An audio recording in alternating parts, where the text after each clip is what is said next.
نویت سنت الاعتکاف.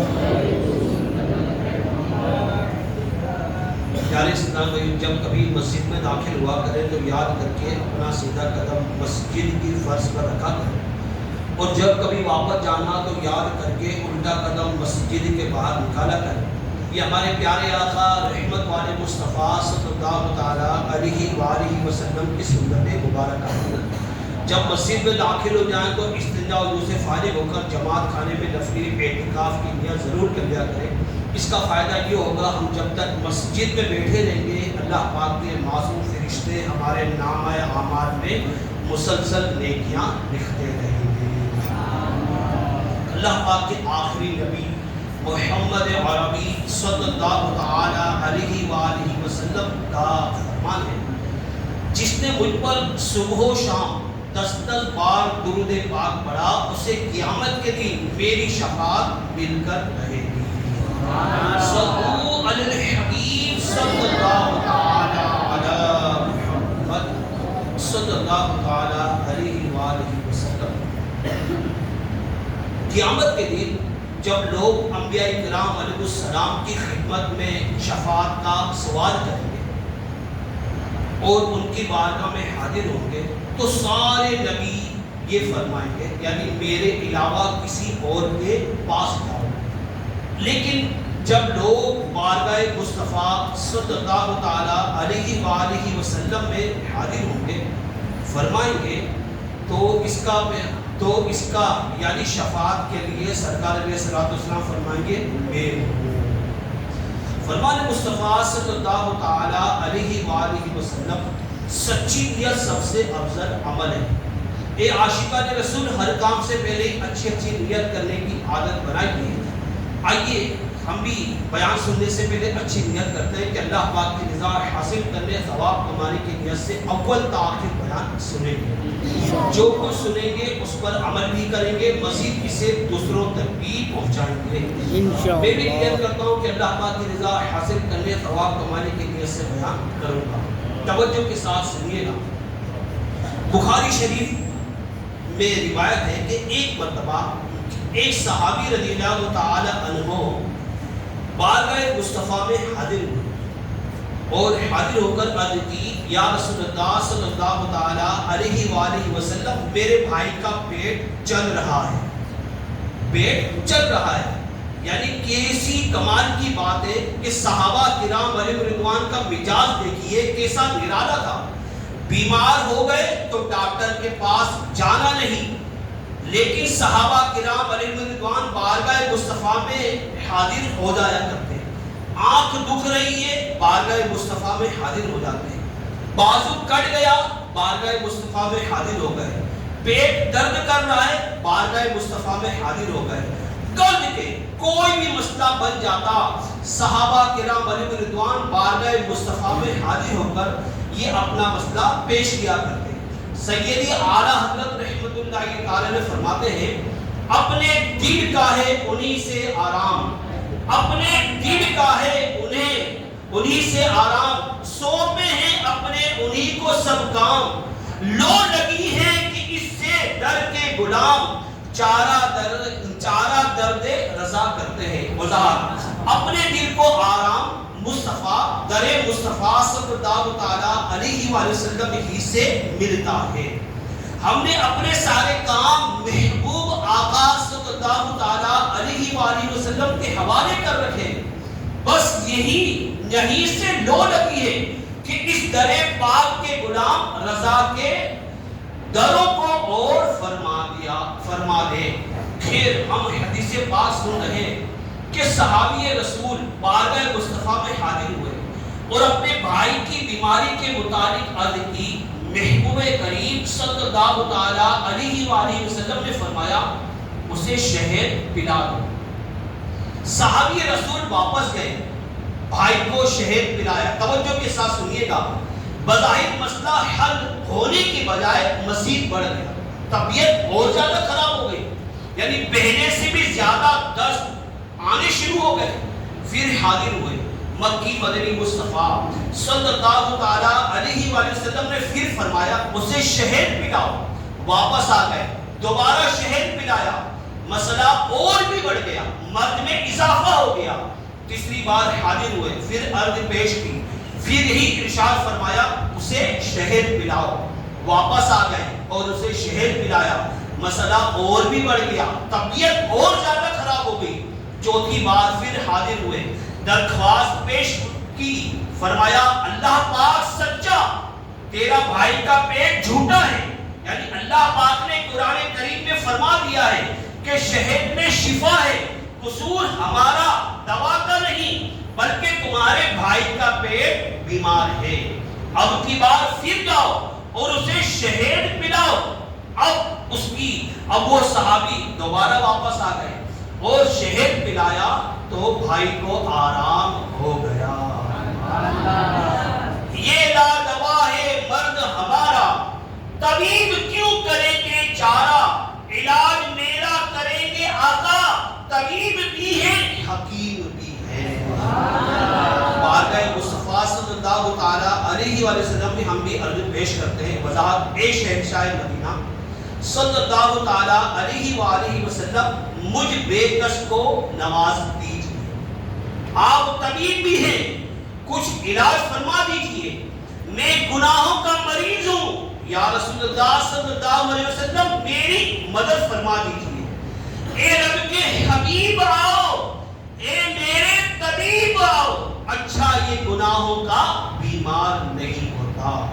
یعنی کرسٹائن میں یہ بات پکی اپنے ذہن میں بٹھا لیتی ہے کہ حدیث پاک میں طبی وغیرہ کی کتابوں میں جو دوائیں اور علاج لکھے ہوتے ہیں یہ ہر ایک کو موافق ہو یہ ضروری نہیں، طبیعت مختلف ہوتی ہے، مرد کی درست تشخیص بھی ہر ایک کر پائے یہ ضروری نہیں ہے، لہذا کوئی بھی علاج اپنے کرنے سے پہلے ڈاکٹر یا حکیم سے مشورہ ضرور کر لینا چاہیے، اور بغیر مشورے کے ہرگز نہیں علاج کرنا چاہیے ورنہ نقصان بھی ہو سکتا ہے۔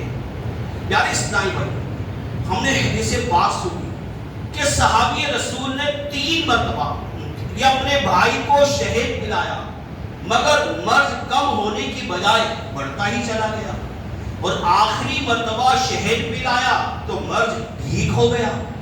اس کی شرح میں علماء کرام فرماتے ہیں یہ انوکھا علاج تھا، کیونکہ طب کی دنیا میں شہد کو دست آور بتایا گیا ہے، یعنی اس کی وجہ سے موسم لو وغیرہ اور موسم لوز ہو جاتا ہے، مگر یہ محبوب کریم صلی اللہ تعالیٰ علیہ وسلم کی برکت تھی کہ شہد ہی کے ذریعے اس کا علاج فرما دیا۔ مولانا حسن رضا خان علیہ رحمت و رحمان فرماتے ہیں کام جو ان سے ہوا پورا ہوا، کام جو ان سے ہوا پورا ہوا، ان کی جو تدبیر ہے تقدیر ہے۔ یعنی محبوب نشان صلی اللہ تعالیٰ علیہ وسلم جو کام بھی کرتے ہیں وہ پورا ہی کرتے ہیں، آپ کی تجویز ترکیب اور کام کا انداز مبارک تقدیر کے عین مطابق ہے، بلکہ حق یہ ہے جو محبوب صلی اللہ تعالیٰ علیہ وسلم فرما دے وہی تقدیر بن جاتی ہے۔ یعنی اس ٹائم میں ان صحابی رسول رضی اللہ تعالیٰ عنہ کی ایمان پر بھی قربان کر کے ہم ایک بار کسی ڈاکٹر کے پاس جاتے ہیں، آرام نہ ہوا تو دوبارہ وہاں جانا، دوبارہ اس کو چھوڑ دیتے ہیں اور ڈاکٹر سے اپنی دوائی بھی تبدیل کروا لیتے ہیں، کچھ ڈھارس بن جاتی ہے کہ اس دوا سے آرام ہو جائے گا، اس سے بھی آرام نہ ہوا تو دوسرے ڈاکٹر کے پاس جایا جاتا ہے، دوائیں تبدیل کر لی جاتی ہیں۔ ان صحابی رسول کا ایمان دیکھیے کہ اسے آرام تو کیا ہونا تھا، مرض بلکہ اور بھی بڑھ گیا، پھر بھی حاضر ہوئے اور وہی دوا ملی جو پہلے ملی تھی، پھر وہی دوا کا استعمال کیا، پھر حاضر ہوئے اور وہی دوا دی گئی، بار بار حاضری دیتے ہیں، نہ دوا بدل رہی ہے نہ آرام ہو رہا ہے، اس کے باوجود دل پر برا نہیں گزر رہا، اعتماد میں کمی نہیں آ رہی، تو بس اسی ڈھارس سے لو لگی ہے کہ چار تو کیا 1000 چکر بھی لگانے پڑے، آرام ملنا اسی در سے ہے اور کہیں جانے کی حاجت نہیں۔ تجھ سے چھپاؤں منہ تو کروں کس کے سامنے، تجھ سے چھپاؤں منہ تو کروں کس کے سامنے، کیا اور بھی کسی سے توقع نظر کی ہے۔ اللہ پاک ہمیں بھی ایسا جذبہ نصیب فرمائے۔ رب کائنات نے انہی کو قاسم نعمتیں بانٹنے والا بتایا ہے، جھولیاں بھرتی ہیں اسی در سے بھرتی ہیں، لہذا ہم نے مانگنا ہے اسی در سے مانگنا ہے، ایک بار نہیں بار بار مانگنا ہے۔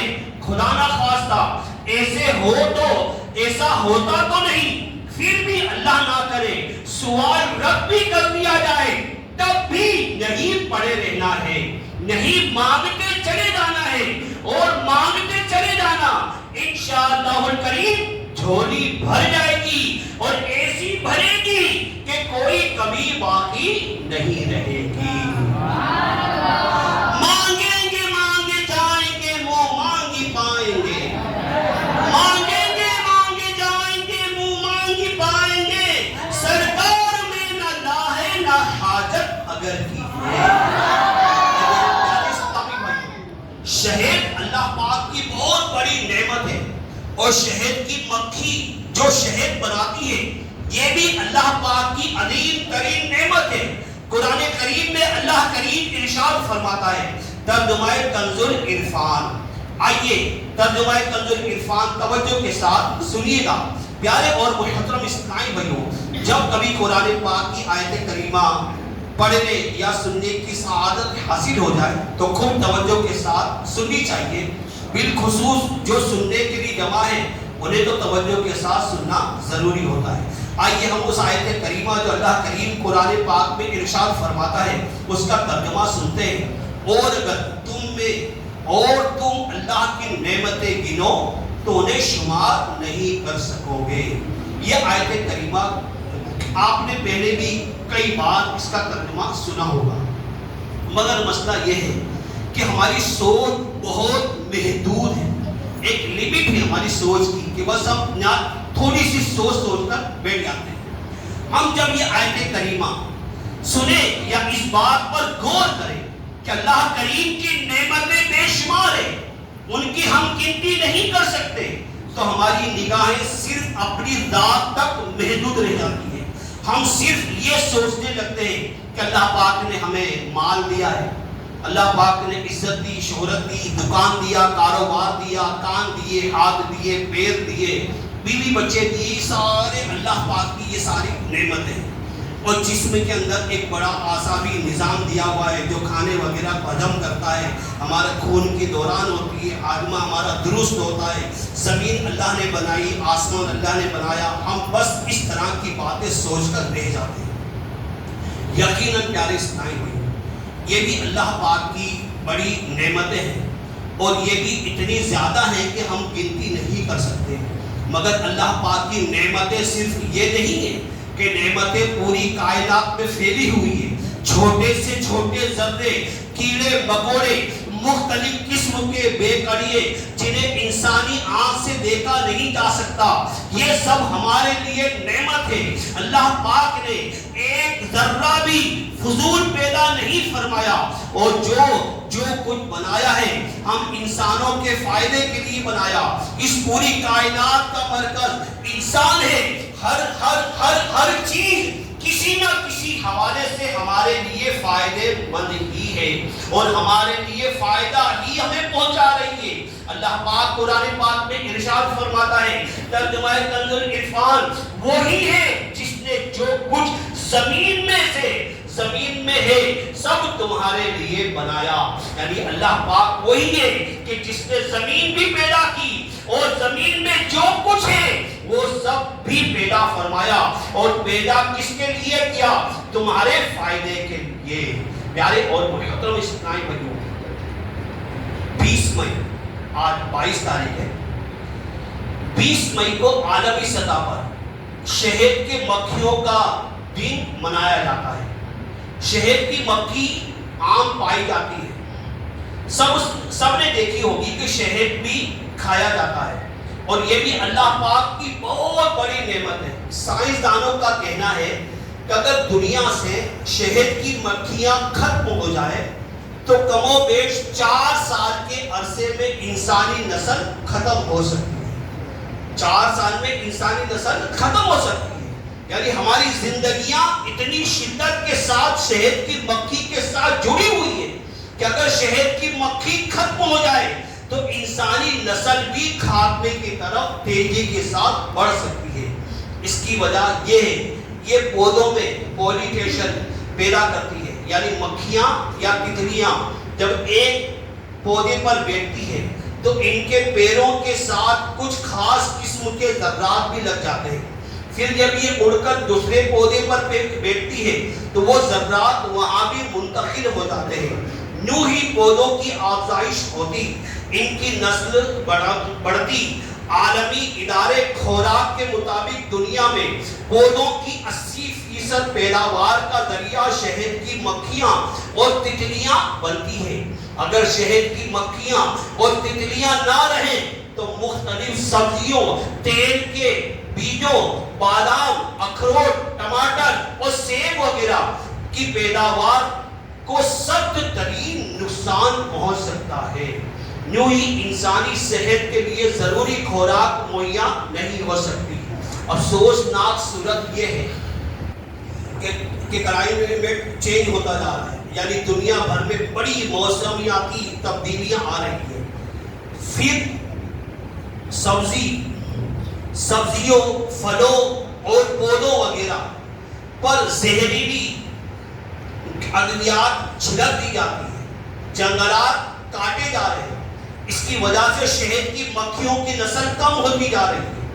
ہم اگر 10 سے 15 سال پرانی بات کریں گے تو کہیں نہ کہیں گلی محلے میں کسی درخت پر شہد کے چھتے لگے نظر آتے تھے، اب نظر نہیں آتے۔ آئے بھی تو اگر آتے بھی ہیں تو بہت کم نظر آتے ہیں۔ یوں ہی پانی کے جو نل ہوتے ہیں ان پر بھی پانی کی تلاش میں مکھیاں منڈلاتی ہوئی نظر آتی ہیں۔ اب یہ بھی دن بدن ختم ہوتا جا رہا ہے۔ شاذ و نادر کوئی نظر آ جائے تو آ جائے، ورنہ نہیں ہوتا۔ یہ ایک بڑے خطرے کی گھنٹی ہے۔ اس خطرے سے آگاہی کے لیے عالمی سطح پر شہد کی مکھیوں کا دن 20 مئی کو منایا جاتا ہے، اور اس کا دن منانے کا اعلان کیا جاتا ہے تاکہ ہمیں پتہ چلے یہ بھی اللہ پاک کی بہت بڑی نعمت ہے، ہمیں اس کی بھی حفاظت کرنی چاہیے۔ اس کا طریقہ کیا ہوگا؟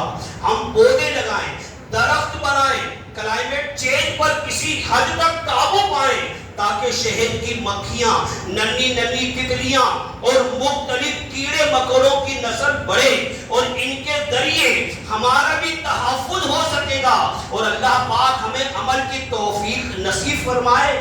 آمین بجاہ النبی الکریم صلی اللہ تعالی علیہ وآلہ وسلم۔ اے میرے پیارے اسلامی بھائیوں، شہد کی مکھی بڑی کمال کی چیز ہے۔ آپ کو پتا ہے کہ قرآن کریم میں شہد کی مکھی کے نام کی ایک پوری سورت اللہ کریم نے نازل فرمائی ہے جو قرآن پاک میں موجود ہے۔ سورہ نحل 14ویں پارہ ہے۔ نحل عربی میں شہد کی مکھی کو کہتے ہیں۔ اس مبارک سورت میں شہد کی مکھی کمالات کو بیان کیا گیا ہے۔ آئیے سنتے ہیں اللہ کریم قرآن پاک میں ارشاد فرماتا ہے، ترجمہ کنز العرفان، اور تمہارے رب نے شہد کی مکھی کے دل میں یہ بات ڈال دی کہ پہاڑوں میں اور درختوں میں اور چھتوں میں گھر بناؤ، پھر ہر قسم کے پھلوں سے کھاؤ، اور اپنے رب کی بنائے ہوئے نرم و آسان راستے پر چلتی رہو۔ اس کے پیٹ سے ایک پینے کے رنگ برنگی چیز نکلتی ہے، اس میں لوگوں کے لیے شفا ہے، بے شک اس میں غور و فکر کرنے والوں کے لیے نشانی ہے۔ اس 2 آیتوں کا خلاصہ ہے کہ اللہ پاک نے شہد کی مکھی کے دل میں یہ بات ڈال دی کہ بعض پہاڑوں اور درختوں اور چھتوں میں گھر بنائے، پھر میٹھے کڑوے فیکے ہر قسم کے پھلوں اور پھولوں میں سے کھائے اور ان کی تلاش میں اپنے رب کے بنائے ہوئے نرم اور آسان راستوں پر چلتی رہے. اس کے پیٹ سے ایک پینے کی چیز یعنی شہد سفید زرد اور سرخ رنگوں میں نکلتا ہے. اس میں لوگوں کے لیے شفا ہے. بے شک اس میں غور فکر کرنے والوں کے لیے نشانی ہے. سبحان اللہ تعالی. اللہ پاک کی قدرت بھی کیسی کمال کی ہے اور اللہ پاک کی قدرت بھی کیسی کمال اور نرالی ہے. ایک چھوٹی سی مکھی نے کیسی مہارتیں اور کمالات رکھے ہوئے ہیں. علامہ طبری رحمت اللہ تعالی لکھتے ہیں شہد کی مکھیاں انتہائی ہوشیار اور عقلمند اور بہادر ہوتی ہیں. انہیں سال کے تمام موسموں کی اچھی طرح واقفیت معلوم ہے. بارش کے اوقات کا پیشگی اندازہ لگا لیتی ہے کہ بہت ماہر معمار یعنی انجینئر ہوتی ہے. یہ اپنے چھتا خود بناتی. یہ چھتا ہزاروں کھانوں پر مشتمل ہوتا ہے. ہر کھانے 6 کونوں والا رکھا جاتا ہے. ریاضی کے ماہرین کا کہنا ہے کہ 6 کونوں والی شکل واحد شکل ہے جس سے جگہ کم گھرتی ہے، ضائع بالکل نہیں ہوتی اور اس میں زیادہ مقدار میں چیزیں سما جاتی ہے. یہی وجہ ہے کہ شہد کی مکھی 6 کونوں والا گھر بناتی ہے تاکہ اس میں زیادہ سے زیادہ شہد اسٹوک میں رکھا جائے. علامہ طبری رحمت اللہ تعالی مزید آگے لکھتے ہیں زیادہ حیرت کی بات تو یہ ہے کہ شہد کی مکھیاں چھتا بنانے کے لیے کوئی آلہ کوئی پرکار وغیرہ کا استعمال نہیں کرتی. اس کے باوجود ان کے چھتے کا ہر کھانا برابر چوڑائی برابر گہرائی کا بالکل ایک جیسا ہوتا ہے. شہد کی مکھیوں کا کام کرنے کا انداز بھی بہت نرالا ہے. یہ سب مل جل کر کام کرتی ہے. اس میں ایک رانی مکھی ہوتی ہے جو پورے چھتے کا انتظامات خود سنبھال لیتی ہے. ان کے لیے رہنے سہنے کے قاعدے قوانین بھی ہوتے ہیں. سب مکھیاں ان کی پابندی کرتی ہیں. سب ان کی بات مانتی. مثلا ایک قانون اس کا یہ ہے کہ کوئی مکھی چھتے کے اندر گندگی نہیں لا سکتی. اگر کوئی مکھی گندی جگہ پر بیٹھ جائے تو اس کی پیروی وغیرہ پر گندگی لگ جاتی ہے. اس کے پیروں میں گندگی لگ جاتی ہے تو اسے چھتے میں داخلے کی اجازت نہیں ملتی. اور اس کام کے لیے ان کے یہاں باقاعدہ دربان بھی مقرر ہوتے ہیں. ان میں کام تقسیم ہوتے ہیں. کچھ مکھیوں کا کام شہد بنانا ہے، کچھ موم بناتی ہے، کچھ چھتا تعمیر کرتی ہے اور کچھ پانی لاتی ہے. یہ سب مل جل کر کام میں لگی رہتی ہے. اے میرے پیارے اسلامی بھائیوں غور فرمائیے وہ کون ہے جس نے ان چھوٹی چھوٹی مکھیوں کو ایسا ہنرمند ایسا نظام اور ایسا واقف کار بنا دیا. یقیناً وہ اللہ پاک کی ذات ہے. وہ وحدہ لا شریک ہے. اسی کی قدرت داری میں اور وہی ہے سب کو پالتا ہے. وہ سب کو صلاحیتیں عطا فرمانے والا اللہ ہے. کوئی تو ہے جو نظام ہستی چلا رہا ہے.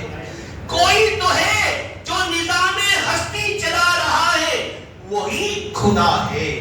دکھائی بھی جو نہ دے نظر بھی جو آ رہا ہے وہی خدا ہے.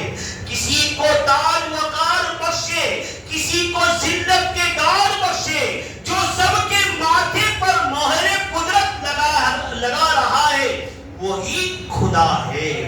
سفید اس کا سیاہ اس کا سفید اس کا سیاہ اس کا نفس ہے گواہ اس کا. جو شعلہ جہاں جلا رہا ہے بجھا رہا ہے وہی خدا ہے. یہ میرے پیارے اسلامی غور فرمائیں کہ شہد کی مکھیاں کیسی منتظم انداز میں اپنے کاموں کو سر انجام دیتی ہے. عموماً یہ مکھیاں شہد بنانے کے لیے مل جل کر کام کرتی ہیں، جس سے وہ چھتا شہد بناتے، چھتے کو صاف رکھتے وغیرہ کے کام کو بآسانی سے سر انجام دیتے ہیں۔ اگر کوئی مکھی اکیلے یہ کام کرنا چاہے تو کیا ایسا ممکن ہے؟ یقیناً نہیں۔ کیا وہ مکھی جو شہد بنانے کے فن کو جانتی ہے وہ چھتا بنا سکتی ہے؟ کیا جو چھتے کی صفائی کے کام کو بخوبی انجام دیتا ہے وہ چھتا بنا سکتا ہے؟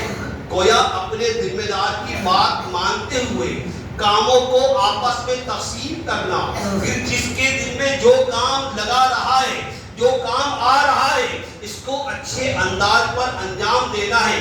کامیابی اور عمدہ کارکردگی کا اصل یہی مقصد ہے۔ اگر ہم بھی اس خوبی کو اپنا لیں، ہر کام کو ذمہ دار اور ماتحت اسلامی بھائیوں میں تقسیم کر کے مل جل کر کام کرنے کا ذہن بنا لیں، تو یوں ایک دوسرے کی صلاحیتوں سے مستفید ہونے کے لیے بہترین موقع نصیب ہوگا اور کام بھی بخوبی انجام پائے گا۔